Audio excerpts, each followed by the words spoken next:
शांति। दिसंबर 20 तारीख की साकार मुरली। आज बाबा कहते हैं, मीठे बच्चे, प्रश्नों में मुंज ना छोड़ मन मना भव रहो। बाप और वर्षे को याद करो, पवित्र बनो और पवित्र बनाओ। प्रश्न है, शिव बाबा तुम बच्चों से अपनी पूजा नहीं करवा सकते क्यों? शिव बाबा तुम बच्चों से अपनी पूजा नहीं करवा सकते क्यों? उत्तर है, बाबा कहते हैं, मैं तुम बच्चों का मोस्ट ओबीडियंट सर्वेंट हूँ। तुम बच्चे मेरे मालिक हो, मैं तो तुम बच्चों को नमस्ते करता हूँ। कितने ऊंचे बाप, ऑलमाइटी ऑथोरिटी, विश्व का रचयिता बाप होते हुए भी कहते हैं, मैं तो आप बच्चों का सर्वेंट हूँ। कितना निरहंकारी बाबा हैं। बाप है निरहंकारी, बच्चों को भी बाप समान बनना है। मैं तुम बच्चों से अपनी पूजा कैसे कराऊंगा? मेरे पैर भी नहीं है जिसको तुम धुलाई करो। तुम्हें तो खुदाई खिदमतगार बन विश्व की सेवा करनी है। गीत है, निर्बल से लड़ाई बलवान की। ओम शांति। निराकार शिव भगवान उवाच। शिव बाबा निराकार है और आत्माएं जो शिव बाबा कहती हैं वह भी असल में निराकार हैं। निराकारी दुनिया में रहने वाले हैं, यहाँ पाठ बजाने के लिए साकार बने हैं। अब हम सबको तो पैर हैं, कृष्ण को भी पैर हैं। पैर पूजते हैं ना, बाबा कहते हैं पैरों की पूजा करते हैं ना। शिव बाबा कहते हैं, मैं तो हूँ ओबीडियंट, मेरे पैर है नहीं जो तुमसे पैर धुलाऊंगा व पूजा कराऊंगा। सन्यासी पैर धुलाते हैं ना, गृहस्थी लोग जाकर उनके पैर धोते हैं। पैर तो मनुष्य के हैं, शिव बाबा को पैर है ही नहीं जो तुमको पैर की पूजा करनी पड़े। यह है पूजा की सामग्री।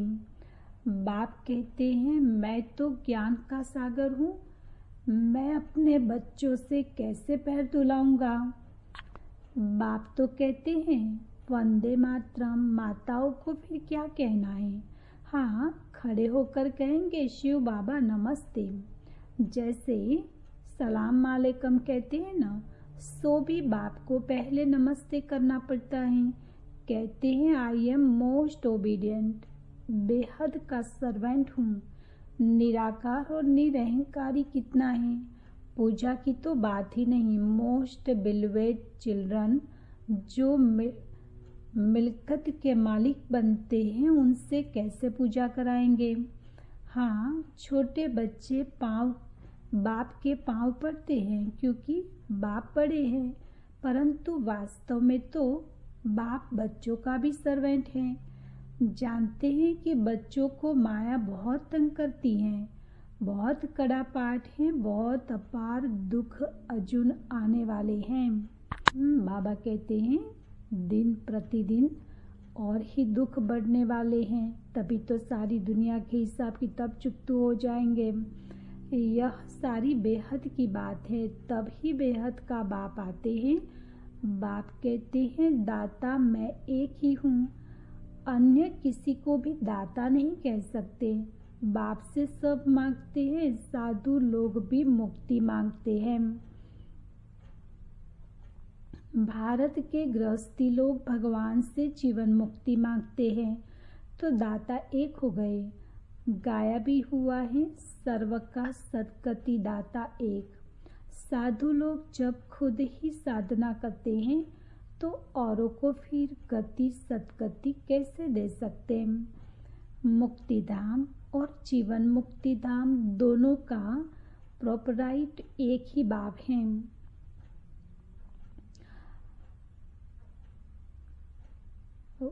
वह अपने समय पर आते हैं एक ही बार, और सभी जन्म मरण में आते रहते हैं। यह एक ही बार आते हैं जबकि रावण का राज्य खत्म होना है, उसके पहले आ नहीं सकते। बाबा कहते हैं कि जब तक दुनिया का अंत, रावण को जाने का समय और सारी दुनिया मुझे पुकारे नहीं, तब तक तो मैं आ नहीं सकता हूँ। ड्रामा में मेरा पार्ट ही नहीं है। तो बाप कहते हैं तुमने मेरे द्वारा मुझे अब पहचाना है। मनुष्य नहीं जानते तो सर्वव्यापी कह देते हैं। अभी तो है रावण राज्य, भारतवासी ही रावण को जलाते रहते हैं, तो सिद्ध है रावण राज्य भारत में है, राम राज्य भी भारत में ही है। यह बातें राम राज्य स्थापन करने वाला ही समझाते हैं कि कैसे अब रावण राज्य है, यह कौन समझाते हैं। निराकार शिव भगवान उवाच, आत्मा को शिव नहीं कहेंगे, आत्माएं हैं सब शालिग्राम, शिव एक को ही कहा जाता है, शालिग्राम तो अनेक होते हैं। यह है रुद्र ज्ञान यज्ञ, वह ब्राह्मण लोग जो यज्ञ रचते हैं उसमें एक बड़ा शिवलिंग और छोटे छोटे शालिग्राम बनाकर पूजा करते हैं। देवियों आदि की पूजा तो वर्ष वर्ष होती है, यह तो रोज मिट्टी के बनाते हैं और पूजा करते हैं। रुद्र का बड़ा मान होता है। शालिग्राम कौन है वह तो जानते नहीं।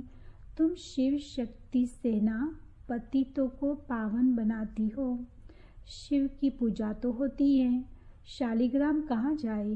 तो बहुत मनुष्य रुद्र यज्ञ रच शालिग्रामों की पूजा करते हैं। शालिग्राम माना जो शिव के आगे छोटे छोटे होते हैं। तो बाबा कहते हैं वास्तव में शालिग्राम माना आत्माओं की पूजा है। और कितने बाबा कहते हैं वो कौन से बच्चे हैं, शालिग्राम माना आत्माएं हैं, वो कौन सी आत्माएं हैं, जिन्होंने भगवान को कार्य में मदद किया है। तो शिव के आगे छोटे छोटे शालिग्रामों की भी पूजा होती है। शिव बाबा के साथ बच्चों ने भी मेहनत की है, शिव बाबा के मददगार हैं, उन्हों को कहा जाता है खुदाई खिदमतगार। खुद निराकार भी जरूर कोई शरीर में आएंगे ना, स्वर्ग में तो खिदमत की दरकार नहीं। शिव बाबा कहते हैं देखो यह मेरे खिदमतगार बच्चे हैं, नंबरवार तो है ना, सबकी पूजा तो कर न सके। यह यज्ञ भी भारत में ही होते हैं, यह राज बाप ही समझाते हैं, वह ब्राह्मण लोग व सेठ लोग थोड़े ही जानते हैं। वास्तव में यह है रुद्र ज्ञान यज्ञ। बच्चे पवित्र बन भारत को स्वर्ग बनाते हैं।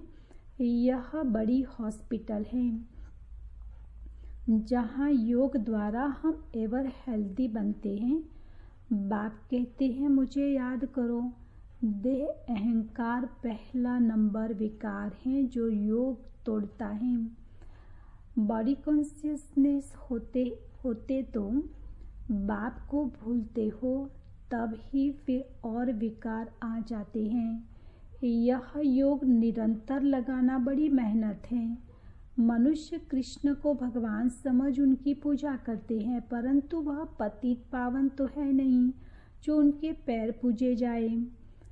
शिव तो है ही बिगर भाव, वह तो आकर माताओं का सर्वेंट बनते हैं और कहते हैं बाप और स्वर्ग को याद करो तो फिर तुम 21 जन्म राज्य करेंगे। 21 पीढ़ी गाई हुई हैं और धर्मों में नहीं गाई जाती। किसी भी धर्म वाले को 21 जन्म स्वर्ग की बादशाही नहीं मिलती। यह भी ड्रामा बना हुआ है। देवता धर्म वाले जो और धर्म में मिक्स हो गए हैं वह फिर निकल आएंगे। स्वर्ग के सुख तो अपरम अपार हैं। नई दुनिया नए मकान में अच्छा सुख होता है, थोड़ा पुराना होने में कुछ न कुछ दाग हो जाते हैं, फिर रिपेयर किया जाता है। तो जैसे बाप की महिमा अपरम अपार है, वैसे स्वर्ग की महिमा भी अपरम अपार है। जिसका मालिक बनने का तुम पुरुषार्थ कर रहे हो और कोई स्वर्ग का मालिक तो बना न सके। तुम बच्चे जानते हो विनाश की सीन बड़ी दर्दनाक है। उनके पहले बाप से वर्षा ले लेना चाहिए। बाप कहते हैं मेरे बनो, अर्थात ईश्वरीय गोद लो। शिव बाबा बड़ा है ना, तो तुमको प्राप्ति बहुत है। स्वर्ग के सुख अपरंपार है, नाम सुनते ही मुख पानी होता है। कहते भी हैं फलाना स्वर्ग पधारा, स्वर्ग प्यारा लगता है ना। तब तो बाबा कहते कोई भी शरीर छोड़ता है, चाहे कोई कैसा भी कर्म वाली आत्मा हो, लेकिन स्वर्ग के लिए कहते हैं कि सब वहाँ ही जाते हैं, क्योंकि स्वर्ग के लिए कहते हैं बहुत सुख है वहाँ। तो बाबा कहते स्वर्ग प्यारा लगता है। यह तो है ही नर्क। जब तक सतयुग न हो तब तक स्वर्ग में कोई जा न सके। बाप समझाते हैं यह जगदम्बा जाकर फिर स्वर्ग की महारानी लक्ष्मी बनती हैं। फिर बच्चे भी नंबरवार बनते हैं। मम्मा बाबा जास्ती पुरुषार्थ करते हैं। राज्य तो वहाँ बच्चे भी करेंगे ना, सिर्फ लक्ष्मी नारायण तो नहीं करेंगे। तो बाप आकर मनुष्य से देवता बनाते हैं, पढ़ाते हैं। अगर कहते कृष्ण बनाते हैं तो फिर कृष्ण को तो ले गए द्वापर में। द्वापर में तो देवता होते नहीं। सन्यासी कह न सके कि हम स्वर्ग जाने के लिए रास्ता बताते हैं। उसके लिए तो भगवान चाहिए। कहते हैं मुक्ति जीवन मुक्ति के द्वार कलयुग के अंत में खुलेंगे। यह है रुद्र ज्ञान यज्ञ। मैं हूँ शिव, रुद्र और यह है शालिग्राम। यह सब शरीरधारी हैं। मैंने शरीर का लोन लिया हुआ है। यह सब ब्राह्मण हैं। ब्राह्मण बिगर यह ज्ञान कोई में होता नहीं, शूद्रों में भी नहीं है। सतयुग में देवी देवताएं तो पारस बुद्धि थे, जो बाप ही अब बनाते हैं। सन्यासी किसी को पारस बुद्धि बना न सके, बल खुद पवित्र हैं, फिर भी बीमार हो पड़ते हैं। स्वर्ग में कभी बीमार नहीं हो पड़ते। वहाँ तो अपार सुख है। स्वर्ग में तो बीमारी शब्द ही नहीं है, दुख दे ऐसा कोई शब्द ही नहीं है। तो सतयुग में तो अपार सुख है। इसीलिए बाप कहते हैं पूरा पुरुषार्थ करो, रेस होती है ना। यह है रुद्रमाला में पिरोने की रेस। अहम आत्मा को दाढ़ी लगानी है योग की। जितना योग लगाएंगे तो समझेंगे यह तीखा दौड़ रहा है। उनके विकर्म विनाश होते जाएंगे। तुम उठते बैठते चलते फिरते यात्रा पर हो। बुद्धि योग की यह बहुत अच्छी यात्रा है। तुम कहते हो ऐसे स्वर्ग के परम अपार सुख पाने के लिए पवित्र क्यों नहीं रहेंगे। हमको माया हिला नहीं सकती। प्रतिज्ञा करनी होती है। अंतिम जन्म है, मरना तो है ही, तो क्यों नहीं बाप से वर्षा ले लेवे। कितने बाबा के बच्चे हैं, प्रजापिता हैं, तो जरूर नई रचना रचते हैं। नई रचना होती है ब्राह्मणों की। ब्राह्मण है रूहानी सोशल वर्कर। देवता तो प्रारब्ध भोगते हैं। तुम भारत की सर्विस करते हो, इसीलिए तुम ही स्वर्ग के मालिक बनते हो। भारत की सर्विस करने में सबकी सर्विस हो जाती है। तो यह है रुद्र ज्ञान यज्ञ। बाबा कहते हैं रुद्र ज्ञान यज्ञ है, माना शिव बाबा ने स्थापन किया हुआ है। रुद्र शिव को कहा जाता है, न कि श्री कृष्ण को। श्री कृष्ण तो सतयुग का प्रिंस है, वहाँ यह यज्ञ आदि होते नहीं। अभी है रावण राज्य, यह खलास होना है, फिर कभी रावण बनाएंगे ही नहीं। बाप ही आकर इन जंजीरों से छुड़ाते हैं। इस ब्रह्मा को भी जंजीरों से छुड़ाया ना। शास्त्र पढ़ते पढ़ते क्या हालत हुई है, तो बाप कहते हैं अब मुझे याद करो। बाप को याद करने की हिम्मत नहीं है। पवित्र रहते नहीं, फालतू प्रश्न पूछते रहते हैं। तो बाप कहते हैं मन मना भव। अगर किसी बात में मूंझते हो तो उसको छोड़ दो, मन मना भव। ऐसे नहीं कि प्रश्न का रिस्पॉन्ड नहीं मिला तो पढ़ना ही छोड़ दो। कहते हैं भगवान है तो रिस्पॉन्ड क्यों नहीं देते। बाप कहते हैं तुम्हारा काम है बाप और वर्षे से चक्र को भी याद करना पड़े, और वह भी त्रिमूर्ति और चक्र दिखाते हैं। लिखते हैं सत्यमेव जयते, परंतु अर्थ नहीं समझते। तुम समझा सकते हो। शिव बाबा को याद किया तो सूक्ष्म वतनवासी ब्रह्मा विष्णु शंकर भी याद आएंगे, और स्वदर्शन चक्र को याद करने से विजयंती हो जाएंगे। जयते माना माया पर जीत पहनेंगे। कितनी सहज और समझने की बातें हैं। यहाँ कायदे हैं। हंसों की सभा में बगुले बैठ न सके। मधुबन में जाते हैं तो 1 साल तक सारे नियम बताते हैं, और नियमों का पालन करे तभी उनको मधुबन भेजते हैं। तो बाबा कहते हैं हंसों की सभा में बगुले आकर बैठ न सके। बीके जो स्वर्ग की परी बनाती हैं, उन पर बड़ी रिस्पॉन्सिबिलिटी है। पहले जब कोई आते हैं तो उनसे हमेशा यह पूछो, आत्मा के बाप को जानते हो। प्रश्न जो पूछते हैं तो जरूर जानते होंगे। सन्यासी आदि ऐसे कभी पूछ नहीं सकते, वह तो जानते ही नहीं। तुम तो प्रश्न पूछेंगे बेहद के बाप को जानते हो। पहले तो सगाई करो। ब्राह्मणों का धंधा ही यह है। बाप कहते हैं हे आत्माएं, मेरे साथ योग लगाओ, क्योंकि मेरे पास आना है। सत्युगी देवी देवताएं बहुत काल से अलग रहे हैं, तो पहले पहले ज्ञान भी उनको ही मिलेगा। लक्ष्मी नारायण ने 84 जन्म पूरे किए हैं, तो उनको ही पहले ज्ञान मिलना चाहिए। मनुष्य सृष्टि का जो झाड़ है उसका पिता है ब्रह्मा, और आत्मा का पिता है शिव। तो बाप और दादा है ना, तुम हो उनके पौत्र, उनसे तुमको ज्ञान मिलता है। बाप कहते हैं मैं जब नर्क में आऊं तब तो स्वर्ग रचूं। बाबा कहते मेरा कर्तव्य है स्वर्ग रचना, तो मैं नर्क में आऊं तब तो रचूं। अगर मैं स्वर्ग में ही आऊं तो मेरा कर्तव्य क्या करूंगा। शिव भगवान उवाच, लक्ष्मी नारायण त्रिकालदर्शी नहीं है, उनको यह रचता रचना का ज्ञान है नहीं, तो परंपरा कैसे चले। कई समझते हैं यह तो सिर्फ कहते रहते हैं, मौत आया कि आया, होता तो कुछ नहीं। इस पर एक मिसाल भी है ना। उसने कहा शेर आया, परंतु शेर आया नहीं। आखिर एक दिन शेर आ गया, बकरियां सब खा गया। यह बातें सब यहाँ की हैं।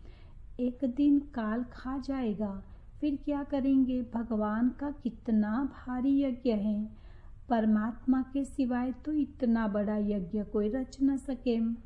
ब्रह्मावंशी ब्राह्मण कहलाकर पवित्र न बना तो यह मरा। शिव बाबा से प्रतिज्ञा करनी होती है, और बाबा भी बच्चों को क्या कहते हैं, बच्चे मैं आप बच्चों से पवित्रता की भीख मांगता हूँ। कितनी बड़ी बात है। एक जन्म के लिए भगवान को हमारी पवित्रता चाहिए। तो बाबा कहते हैं शिव बाबा से प्रतिज्ञा करनी होती है। मीठा बाबा, स्वर्ग का मालिक बनाने वाले बाबा, मैं तो आपका हूँ, अंत तक आपका होकर रहूंगा। ऐसा बाप को अथवा साजन को फारगती दी तो महाराजा महारानी बन नहीं सकेंगे। अच्छा, मीठे मीठे सिकिलत है बच्चों प्रति, माता पिता बाप दादा का याद प्यार और गुड मॉर्निंग। रूहानी बाप की रूहानी बच्चों को नमस्ते। हम रूहानी बच्चों की रूहानी बाप दादा को याद प्यार गुड मॉर्निंग और नमस्ते।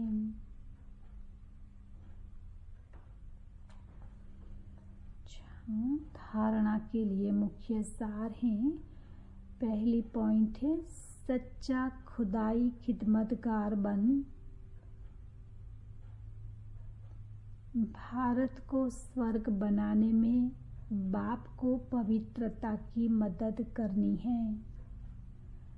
सच्चा खुदाई खिदमतगार बन। भारत को स्वर्ग बनाने में बाप को पवित्रता की मदद करनी है। रूहानी सोशल वर्कर बनना है। दूसरा, किसी भी प्रकार के प्रश्नों में मूंझकर पढ़ाई नहीं छोड़नी है। प्रश्नों को छोड़ बाप और वर्षे को याद करो। प्रश्नों में तो और ही एक के बाद एक क्वेश्चन मार्क और बढ़ते जाते हैं, तो बाबा कहते छोड़ो उनको, और उनको छोड़ने के लिए बाप और वर्षे को याद करो। आज का वरदान है स्व परिवर्तन और विश्व परिवर्तन की जिम्मेवारी के ताजदारी। स्व परिवर्तन और विश्व परिवर्तन की जिम्मेवारी के ताजदारी, सो विश्व राज्य के ताजदारी भव। विस्तार है। जैसे बाप के ऊपर प्राप्ति के ऊपर हरेक अपना अधिकार समझते हो, ऐसे स्व परिवर्तन और विश्व परिवर्तन दोनों के जिम्मेवारी के ताजदारी बनो, तब विश्व राज्य के ताज अधिकारी बनेंगे। वर्तमान ही भविष्य का आधार है। चेक करो और नॉलेज के दर्पण में देखो कि ब्राह्मण जीवन में पवित्रता का, पढ़ाई और सेवा का डबल ताज है। यदि यहाँ कोई भी ताज अधूरा है तो वहाँ भी छोटे से ताज के अधिकारी बनेंगे। फुल तख्तधारी ताजधारी नहीं बन सकते हैं। स्लोगन है सदा बाप दादा की छत्र छाया के अंदर रहो तो विघ्न विनाशक बन जाएंगे। सदा बाप दादा की छत्र छाया के अंदर रहो तो विघ्न विनाशक बन जाएंगे। ओम शांति।